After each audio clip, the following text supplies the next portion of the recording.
মাগরিব নামাজের পরে কারোর সাথে কথা না বলে এই দোয়াটি 7 বার পরে আল্লাহ তাআলার কাছে যা চাইবেন আল্লাহ আপনাকে তাই দান করে দিবেন। সুবহানাল্লাহ। মাগরিব নামাজের পরে কারোর সাথে কথা না বলে আপনি যদি এই দোয়াটি 7 বার পড়তে পারেন, আল্লাহ তাআলার কাছে যা আপনি চাইবেন আল্লাহ তাআলা আপনাকে তাই দান করবেন। সুবহানাল্লাহ। প্রিয় বন্ধুগণ আমার, মাগরিব থেকে এশা একটি গুরুত্বপূর্ণ দোয়া কবুলের সময়।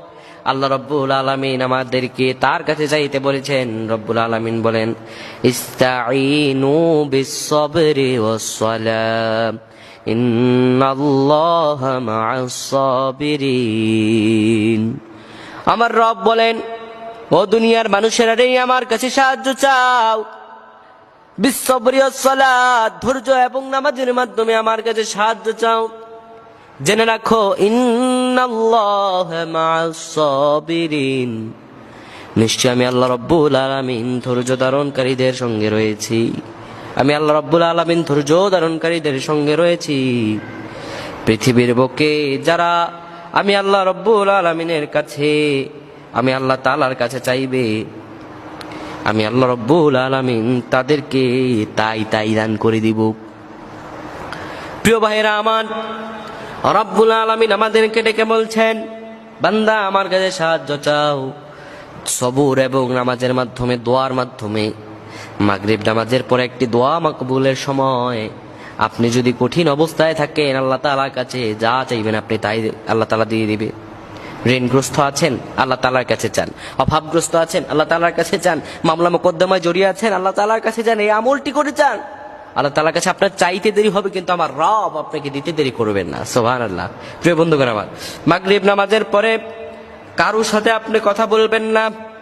জায়নামাজে বসে থাকবেন। জায়নামাজে বসে থাকার পরে আপনি 7 বার পড়বেন, আল্লাহুম্মা আজরিনা মিনান নার, আল্লাহুম্মা আজরিনা মিনান নার, আল্লাহুম্মা আজরিনা মিনান নার। এই দোয়া পড়ার পরে, আর এই দোয়া পড়ার পরে 7 বার, এই দোয়া পড়ার পরে দুরূদ শরীফ পড়বেন 10 বার। দুরূদ শরীফ কয়বার? 10 বার। এই দুরূদ শরীফটি পড়বেন, আল্লাহুম্মা সাল্লি ওয়া সাল্লিম আলা নাবিয়িনা মুহাম্মদ, আল্লাহুম্মা সাল্লি ওয়া সাল্লিম আলা নাবিয়িনা মুহাম্মদ। এই দুরূদ শরীফটি আপনি 7 বার পড়বেন। 7 বার পড়ার পরে এই দুরূদ শরীফটি আপনি 10 বার পড়বেন। দোয়াটি আপনি পড়বেন 7 বার। 7 বার পড়ার পরে এরপরে আল্লাহ তাআলার কাছে আপনি মুনাজাতে যা যা চাওয়ার সব চাইবেন। যা চাওয়ার আছে আপনার সবকিছু আল্লাহ তাআলার কাছে চাইবেন। চাওয়ার পরে আবার আপনি দুরূদ শরীফ পড়ে নেবেন 7 বার। প্রথমবার আপনি দোয়া পড়ছেন 7 বার, এরপরে দুরূদ শরীফ পড়ছেন 10 বার। আল্লাহ তাআলার কাছে যা চাইছেন চাইবেন, এরপরে দুরূদ শরীফ পড়ে নেবেন 7 বার। কয়বার? 7 বার। 7 বার দুরূদ শরীফ পাঠ করে এরপরে আপনি দোয়া শেষ করে দোয়ার মাঝখানে চেষ্টা করবেন চোখের পানি ফেলানো। কেননা আল্লাহ তাআলার কাছে বান্দার চোখের পানিটা হচ্ছে সবচেয়ে মূল্যবান, সবচেয়ে মূল্যবান।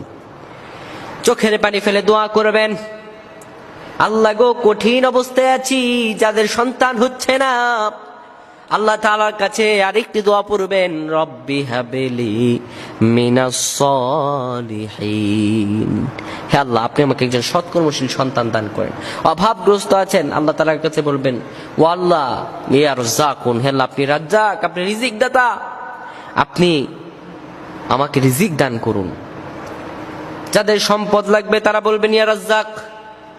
আল্লাহ তাআলার কাছে যাই চাইবেন রব্বুল আলামিন আপনাকে তাই তাই দান করে দিবেন।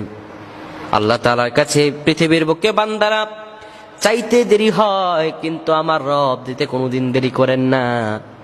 বান্দা যদি কঠিনতম বিপদে পড়েও আল্লাহ তাআলার কাছে আল্লাহ বলে ডাক দেয়, পৃথিবীর কেউ আগে না আসলেও আমার আল্লাহ রব্বুল আলামিন বান্দাকে হেফাজত করে দেন। বান্দা চাইতে দেরি হয়, কিন্তু আমার রবে দিতে কোনোদিনও দেরি হয় না, কোনোদিনও দেরি হয় না। প্রিয় বন্ধুগণ আমার, তাই আল্লাহ তাআলার কাছে আমরা সর্ব অবস্থায় চাইবো, আল্লাহ তাআলার কাছে বেশি বেশি চাইবো। মাগরিব নামাজের পরে আমলটি সকলেই করবেন। মা বোনরাও তাদেরকেও জানিয়ে দিবেন এই আমলটি, প্রত্যেকে আমলটি করে আল্লাহ তাআলার কাছে রহমের প্রত্যাশা করবেন। আল্লাহ আমাদের প্রত্যেকে কবুল করুন। আমরা পড়ছি আল্লাহুম্মা আমিন।